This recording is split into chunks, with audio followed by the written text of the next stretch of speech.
As always, thank you for joining me this evening, for logging in with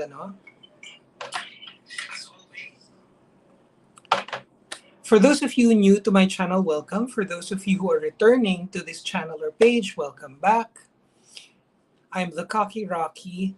And tonight, although nandito tayo sa Facts Not Feelings page, siguro nakuha nyo na naman dun sa ad leading to this live stream that tonight is more kwentuhan, more informal, more casual. It's more actually cocky tales and cocktails. Whiskey Coke. More kwentuhan ito than anything else.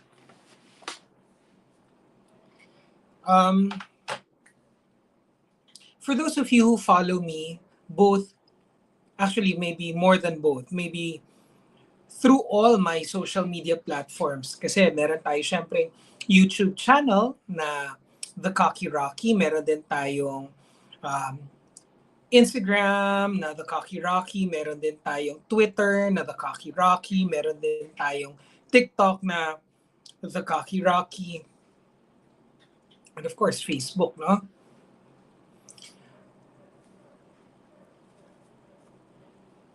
You already know na today I spent a very, very, very long brunch, lunch, and part of merienda with two loyalistas. And these loyalistas are old school loyalistas. What does that mean?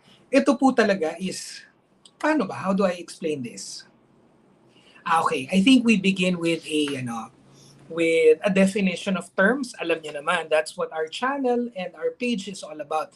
Clarifying terminologies na ginagamit natin in politics today. Pero bago ang lahat, two things. First is, may I remind everyone na syempre, when I vlog, as a vlogger or content creator, this is work for us, for me. So, in order for me to make this work, and so that I can continue doing this, I need to make money from this. And the way I make money from this is through Facebook or YouTube. So, in order for you to be able to support me so that I can continue our chit chats for a very, very long time, may I request everyone and remind everyone to please like, share, and send stars dito sa Facts Not Feelings Facebook page. Ulitin ko po. Like, share, and send stars dito sa Facts Not Feelings Facebook page.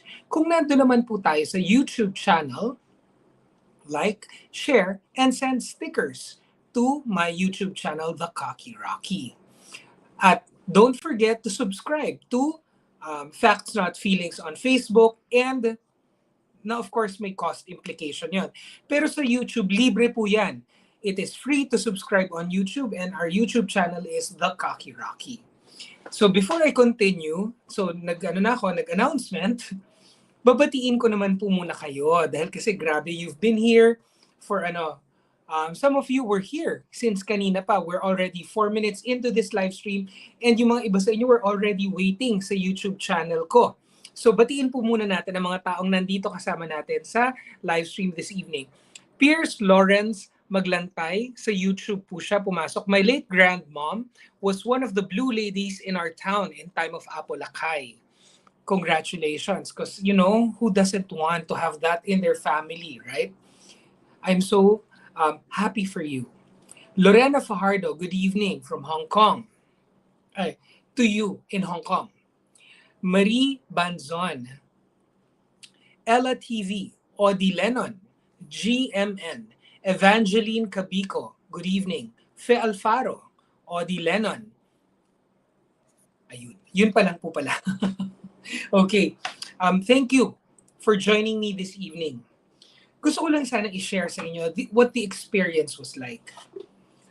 For those of you who are regulars on my Facebook page or my YouTube channel, you already know I did this live session a few days or a week ago where I was explaining where I was coming from and why I proudly call myself a loyalista. And I had mentioned there na I started with my fanaticism for the First Lady Imelda Romualdez Marcos way back when I was a child.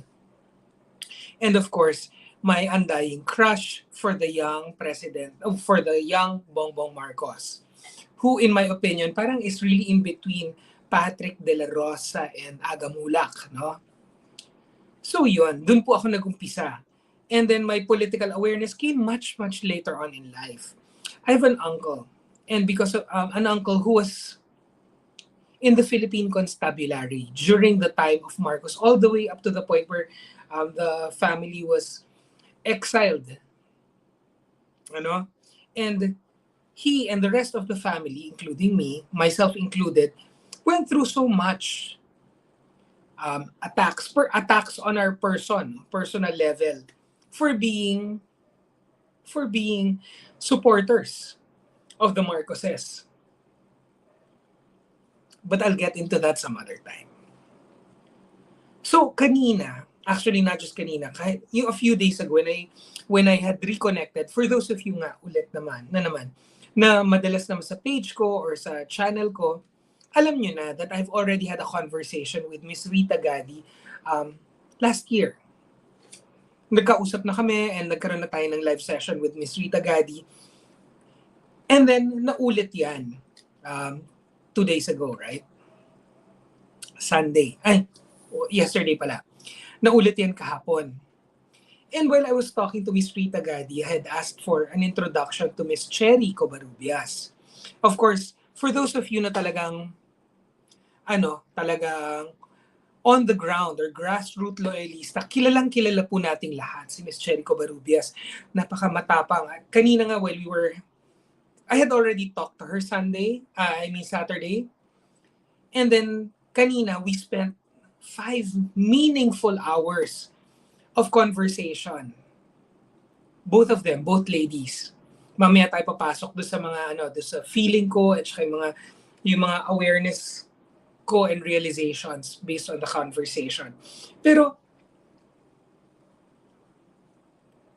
I've always known na Miss Cherry Covarrubias has this sense of service to the Marcos family, specifically to the late President and the former First Lady Imelda Romualdez Marcos. At saka, ramdam naman natin, kita naman natin sa lahat ng mga paglabas niya on social media and mainstream media and even on the ground. So talaga kasi nga she has earned the name the active loyalista for mobilizing loyalistas since the snap elections all the way till today. So this lady was not employed by the Marcoses. Hindi po siya nagtrabaho sa kanila in the sense na hindi siya paswelduhan. Hindi po siya nagtatrabaho sa kanila dahil kasi may pera na siyang sarili. Meron na siyang pinagkukuhanan ng sarili niyang means. Magaan ang buhay ni Ms. Cherry Covarrubias, and we will learn more about that later on. Within this week, actually, for now, kasi originally we had set for an interview tomorrow, but she asked me if we could move it to Wednesday. So Wednesday night po ang schedule natin to have a one-on-one interview with Ms. Cherry Covarrubias and her experience as a loyalista from the time of former President Ferdinand Edrelin Marcos and former First Lady Imelda Romualdez Marcos all the way till today. Yan po ang pag-uusapan natin on Wednesday. Wednesday night po, 7 p.m. yan. Unless something happens or some new developments happen, yun na po ang schedule natin. Wednesday night, 7 p.m. Ako, I came into our brunch kanina excited to hear more stories about the couple that we grew up loving, about the couple that we look up to, tinitingala po natin at saka minamahal, si former President Ferdinand Edrelin Marcos and former First Lady Imelda Romualdez Marcos. Pero, and of course, I already knew na napaghandaan ko na iiyak ako dito dahil kasi ganun yung pagmahal na mahal mo yung tao at saka fanatic ka. pinaghandaan ko na yan. I knew na iiyak ako dyan. Pero hindi ko napaghandaan ang mga bagay-bagay na mga narinig ko na yung inakala ko na alam ko na, yung mga inakala ko na handa ko nang tanggapin ang pagtulo ng luha ko dahil sa paghihirap na pinagdaanan ng pamilya, specifically ni former president at ng former first lady, hindi po ako ready. Grabe pa rin po ang pamamaga ng mata ko, ang pagsakit ng ulo ko nung naririnig ko yung mga muntik na sanang mangyari, muntik na sana mangyari, muntik na sana. And every single time, it's not just me, a fanatic and a loyalista and a follower. It's me as a Filipino na parang muntik na sana mangyari para sa Pilipinas. Muntik na sana mangyari. And paulit-ulit na nangyayari at paulit-ulit kong naririnig sa kwentuhan namin. Of course, eto na. So, we had scheduled to meet for brunch today. Actually, for breakfast today. I'd invited them and they graciously accepted na magkita-kita today. Because I've already talked to Miss Rita quite a few times and si Miss Cherry, I've talked to her on the phone before, pero not in person. Syempre iba yun, no? To interact with the person. And makikita mo rin kasi, di ba, there are verbal communications na madidetect mo yung sincerity, yung passion, or lack thereof. Makukuha mo naman yun kahit sa telepono or kahit sa video. But it's really different in person. Why? Kasi syempre meron tayong tinatawag na non-verbal communication. Nakikita mo sa pagkilos ng katawan, sa pag-position ng katawan, sa paggalaw ng mata, paggalaw ng kamay. These minor details, masisense mo yung authenticity or yung tunay na nararamdaman ng tao. So, yun na nga, we were supposed to meet at 9 a.m. today. Pero as we started talking, medyo na-late pa nga ako. I arrived at 9:20 kasi grabe ang traffic sa EDSA. Monday. So by the time I'd arrived, they'd already started with breakfast. Nag-catch up na lang ako. I tried to catch up with them. And while that was happening, nag-umpisa na magkwento. These two ladies. So, Miss Rita Gadi, whom you have already all seen on my channel 2 times, and then Miss Cherry Covarrubias. And what was interesting, these two ladies have had friendship for a significant amount of time. No? Medyo mahaba-haba na ang panahon na magkakilala itong dalawang to. Pero, the nature of the conversation, may mga direction tayo. Siyempre, may mga tanong tayo na sumuot sa mga pasikot-sikot at paikot-ikot ng kwento na may mga na-reveal na mga bagay na even to Miss Rita Gadi, first time niya narinig kanina. And we were all emotional do sa kwento na to. In fact, to be honest, umiyak na naman ako. Parang iyakin na yata talaga ako. I think when it comes to the Marcoses, I feel no embarrassment to say na nagiging iyakin talaga ako. So, umiiyak ako dun sa mga ibang kwento. Lalo na yung mga portion na parang muntik na sanang umayos, muntik na sanang bumuti ang kalagayan ng Pilipinas. Pero ang daming missed opportunities, ang daming mga tao na involved na nakakagulo, nakakapagpahirap. And yung mga tunay na loyalista, katulad ni Ms. Cherry Covarrubias, tuloy lang, nang tuloy sa pagsisilbi sa Pilipinas. Bakit po sa Pilipinas? Because like any true blue or true-blooded loyalista, ang paniniwala ay talagang nandun sa kung ang Marcos ang nasa Malacanang, bubuti ang buhay ng Pilipinas or ng bawat Pilipino. So siya, actually what's interesting to me is she kept repeating this term, La Patria, or for the father or for the fatherland. Diba?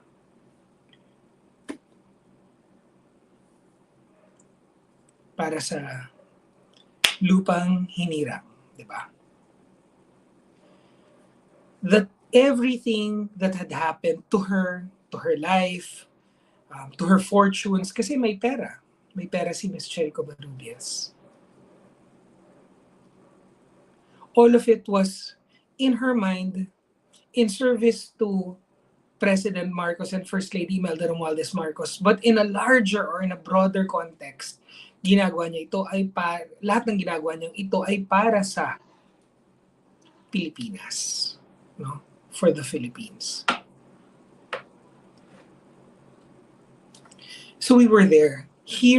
We were there in Green Hills. Green Hills po kami nagkita kanina. We were in Wildflower, Green Hills kanina. And one story led to another. And she was telling me, sabi niya, oh, Rocky, hindi na natin pagsusunod-sunodin yung kwento. Mag-umpisa tayo sa umpisang-umpisa, pero may mga talon-talon para mapagtahi-tahi natin ang kwento. Para klaro yung mga punto ng mga nangyayari. So I kept on hearing the stories of the past. Some I already knew, and some very new and very fresh information na sakit, ang sakit sa puso, ang sakit sa damdamin.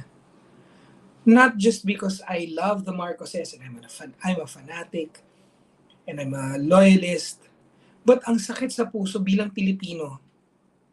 Hearing yung mga things that might have been, yung mga muntik ng mangyayari sa Pilipinas, muntik ng kabutihan, muntik ng kaunlaran, na nahinto, napigilan dahil sa kasakiman, the greed of a few people. And then, to hear stories ng mga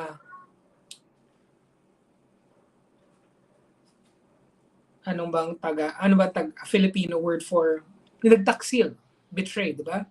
Who betrayed the president, the former president and first lady, and then namalik loob, and then nagbetray na naman, and then binigyan na naman ng third chance na, and then nagbetray na naman, and binigyan na naman ng fourth chance, paulit-ulit. Because they're human,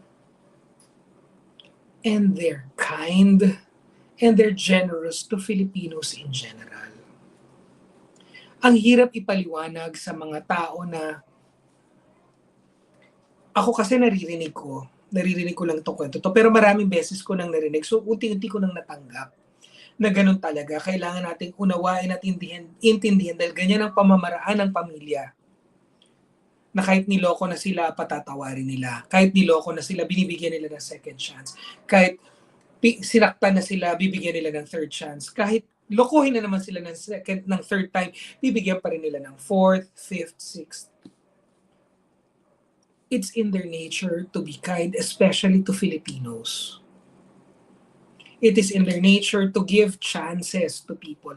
It is in their nature na unawain ang mga syempre hindi po tayo, Marcos, hindi po tayo ganun ka magnanimous in character and magnanimous in spirit. Sinusubukan lang natin pero wala pa tayo doon. So ang hirap tanggapin, lalo na yung mga kwento na parang, ito yung mga taong nagbetray sa pamilya nung EDSA. And then pinatawad sila dahil humingi sila ng tawad. And then after nun, nagbetray na naman. Napakasakit pakinggan. Ang hirap. So yung 9:20 pala ako dumating, 9:20, naging 10:20, naging 11:20, naging 12:20, naging 1:20, hanggang naging past 2 o'clock. And even by 2 o'clock, bitin pa rin kami sa kwentuhan namin. Nakakatuwa nga si Miss Rita and Miss Cherry. Kasi, of course, they live such busy lives. Ang dami nilang ginagawa sa araw-araw nila. And then yung buhay nila sa labas ng kwentuhan namin kanina, syempre by 11:30, nagising na ang mundo. Nagising na ang mundo ng negosyo, nagising na ang mundo ng industriya. So habang kami nag-extended brunch pa, haba na ng kwentuhan namin, pero sa kinahaba-haba ng kwentuhan namin, parang nag-uumpisa pa rin kami sa nakaraan ng Pilipinas. Nakikita ko how generous and sincere they are in wanting to tell the stories of the former president and the former first lady. And how up to 37 years later, buhay na buhay, ang diwa ng kanilang pagiging loyalista at kung paano nila gustong ituloy ang kwento ng nakaraan. How? By every time may tumatawag kay Miss Cherry or every time may tumatawag kay Miss Rita, naririnig ko magkakaharap lang kami na parang hindi pa ako tapos, siguro another 1 hour. And then may tatawag an hour later, hindi pa ako tapos, siguro another hour. And then another hour, and then another hour. And ganun din si Miss Cherry na parang minove niya yung mga meetings niya and all of that to accommodate a day to hear stories. In fact, ako nga yung nakakahiya because I had to leave early. I had errands to do in the bank and all of that. And I was the one who had asked for this meeting. I didn't realize that I had so much to learn. I had so much to hear. And these stories that live on through these two ladies are stories and points of view na hindi ko pa naririnig dati. Kulang na kulang pa kahit ang dami mo nang narinig, ang dami mo nang napanood, ang dami mo nang karanasan. Kulang na kulang pa. Kulang na kulang pa rin. Iba talaga ang pag-alala ng loyalista sa buhay ni former President Ferdinand Marcos and former First Lady Imelda Romualdez Marcos. Iba ang paggunita, ang pag-alaala nila ibang-iba. And kahit wala na si former President Ferdinand Marcos at nandito na, ang tawag kasi nila, of course, these are older ladies who have known the first family and the first children, yung lumang first children, which means Senator Amy, President Bongbong, Mrs. Irene Marcos Araneta, and Amy, little Amy. So they refer to them with the nicknames that these children grew up using. Tawag ni Miss Rita kay President is Junior.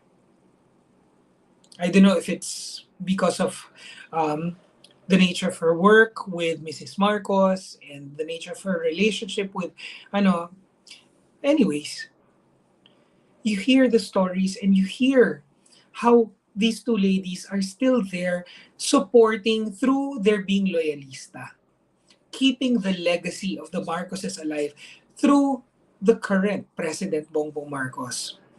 Of course, they are in the shadows in the back. Hindi sila part of the immediate circle. They're not part of the cabinet. They're not even on the party circuit nito. Dahil syempre, they are loyalistas, old school loyalistas, and ardent supporters of the former president and former first lady. But their stories are stories that, will make you want to hear more and learn more and fall in love and want to support President Bongbong Marcos, First Lady Liza Araneta Marcos. Why? Because they are the bearers of the legacy of what first formed the Loyalistas. And ito po yung pagmamahal at pagsuporta at buong pagtitiwala kay former President Ferdinand Adrelin Marcos and former First Lady Imelda Romualdez Marcos. Nakakatuwa, nakakabusog ng puso at isipan to hear yung mga stories on how they kept the fire going. All of the things that they did behind the scenes, hindi nakikita, hindi alam ng napakaraming mga tao at ayaw tanggapin ng mga tao nagbubulag-bulagan. Tungkol sa kontribusyon ng mga loyalista sa political life at political health or kalusugan ng karera ng mga Marcoses in politics in the Philippines. At alam mo yun, it's a validation for very many loyalistas that I know, like Mami Peng. How she is a continuation ng buhay at ng kwento ng mga loyalista ng nakaraan. Kasi si Mami Peng is a second generation loyalista and I'm proud to call her a friend. Dahil kasi mula sa nanay niya hanggang siya na ngayon, and then mukhang pati ang mga anak niya papunta na rin sa direction na yun na buhay ang pagmamahal sa mga Marcoses at buhay ang warrior spirit na ipagtanggol or itaguyod kung hindi man ang mismong pagkatao ng mga Marcoses, kundi ang legacy or their legacy sa Pilipinas. Buong paniniwala nila sa idea na hanggat ang Marcos ay nakaupo sa Malacanang, bubuti ang kalagayan ng Pilipinas. And it's such a wonderful day. Well spent. A day well spent.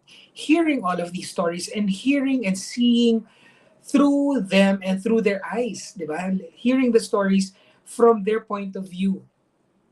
So I am so excited for all of you to hear some of the stories na mga narinig ko today. Siyempre napakadami, 5 oras kami nag-usap, hindi naman ganun kahaba ang Facebook live at saka YouTube live ko, no? Pero on Wednesday 7 p.m. I hope you will be there, you will be here pala, to join me and Miss Cherry Covarrubias to hear what it means to be a loyalista na hindi empleyado, hindi paswelduhan ng mga Marcoses, yung ginagawa mo lang dahil ito ay genuine, authentic bukal sa kalooban ng isang loyalista. So that will be our topic on Wednesday. Napaka-importante sa akin itong series of interviews na to. Why? Because para ito sa inyo, sa atin, yung mga loyalista, both yung mga medyo matagal lang nandito or yung mga bago pa lang, namumuo pa lang, nabubuo pa lang unti-unti ang kanilang pagiging Marcos loyalist. Napaka-importante nito para malaman ninyo kung ano pinanggalingan ninyo, saan kayo nagmula. Pampalakasin ng kalooban at ng nakaka-proud to hear kung ano mga ginawa nila sa nakaraan para to keep the Marcos love alive here in the Philippines and what they were able to do in Hawaii and other parts of the world, So I hope I see you all there on Wednesday, 7 p.m. So yun lang, I wanted to share what it was like to meet them. And it was so real because yung kwento kung paano sila sumuporta mula ng first touch point ni Miss Cherry was 1984. Miss Rita a little before that. And then a lot of the stories that happened in Hawaii while they were there. And then of course the trial of the century. From the point of view of loyalista, particularly kay Miss Cherry Covarrubias on Wednesday, from the point of view of a loyalista who was not employed by the Marcoses, who did it out of genuine devotion to the Philippines, or what she likes to call La Patria, and for the Marcoses, former President Ferdinand Edrelin Marcos, and former First Lady Imelda Romualdez Marcos. So yun, I just wanted to share that with you. And the extension of this will be, yun nga, my guarantee that we will have an interview with Ms. Cherry Covarrubias. And as per your request, I will be having a part 3 interview with Ms. Rita Gadi. And based on yung feeling at saka yung mga narinig ko kanina, I think kulang din ang one session with Ms. Cherry Covarrubias. Maybe 2 or 3 also. Kasi ang dami-dami talagang kwento, ang dami-daming kailangan nating lahat malaman. No? And then afterwards, after talking to the loyalistas, at some point, maybe after Holy Week na, ako naman, I will start interviewing also cronies naman. Cronies of the Marcoses. Which means friends talaga. Genuine friends.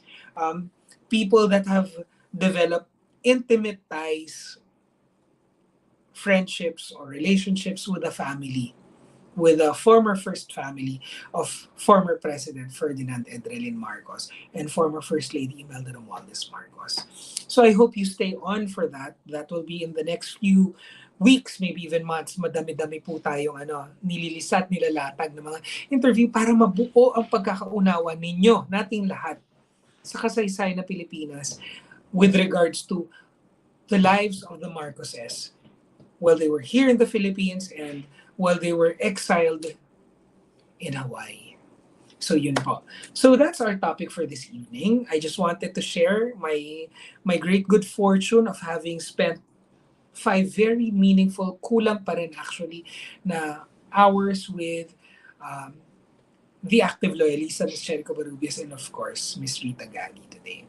So at this point, I want to thank everyone who has joined me for this live session, for this live stream session.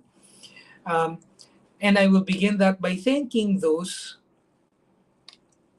as always, those who sent stars, then those who shared this um, live stream session, and then balik tayo sa comment section.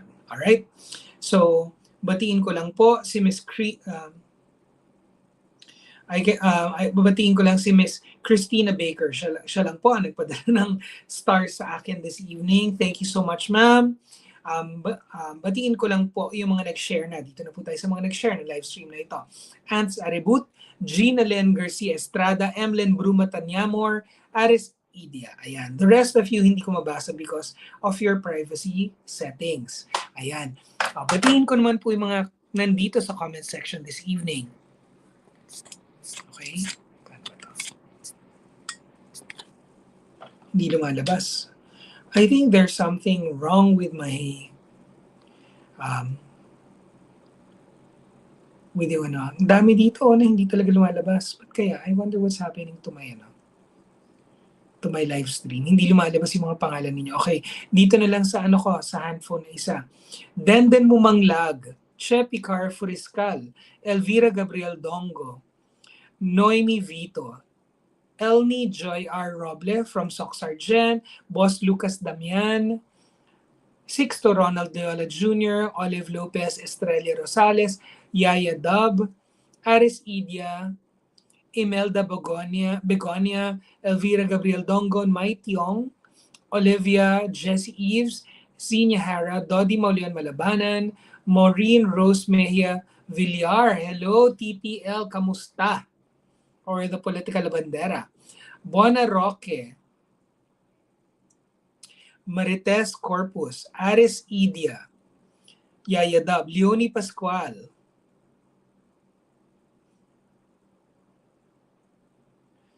Benjamin Alvarez Sipin, Emerita Mendoza Nogueras, Nina Mateo de Guzman, Benjamin Alvarez Sipin, Fredlin Agunday, Aris Idia, Ederlin Nanabalam, Yaya Dab, Elni Joy Roble, Mila Valdez, Let Fajardo Oria, Mitzi Tampoy Carme, Ballesteros Suzette, sino ba to? Luz Dizon Concepcion, Christina Baker. Ayan po. Thank you very much for joining us this evening. I will see you again tomorrow. But until then, have a pleasant evening. Bye, guys.